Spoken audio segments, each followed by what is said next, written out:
Hospital కూడా కొనుగోడతారు. నాకు లక్షల మందిని బతికించారు మీరు. వానికి ఎంత ధైర్యం. నిన్న మన పార్టీలకు వచ్చి వాడిని వదిలిపెట్టారా? నేను చెప్తాను, నీకు వార్నింగ్ ఇస్తున్నా.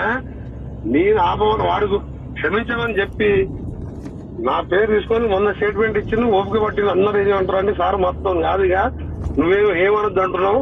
మేము వెళ్ళాం బయటికి, ఏడు దొరికి చంపేస్తా ఉంటారు వాళ్ళు. నాతో కాదు, వాడు క్షమాపణ చెప్పకపోతే మాత్రం చంపేస్తారు. అసలు 100 వీడియోలు డైరెక్ట్ పేరు పెట్టి 100 సార్లు తిట్టిన వాడు. ఇప్పుడు ఒక బ్యాచ్ వెళ్ళింది, నిన్ను కూడా చంపుతారు చెప్తున్నది.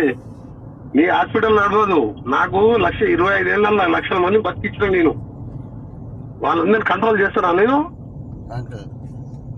ఫోన్ చేసి చెప్పి, అరే పార్టీ ఉన్నారా, ఇంటి పార్టీ ఏందిరా, నువ్వు కౌన్సిలర్ గెలవు. ఆయన ఎంత పెద్ద లీడరు, వాడు జైల్లో పడితే నేను ఒక్కరిని పోయిన ఓడి పోలే. అప్పుడు చెప్ప దగ్గర వారం కంటే ఉన్నాడు వాడు.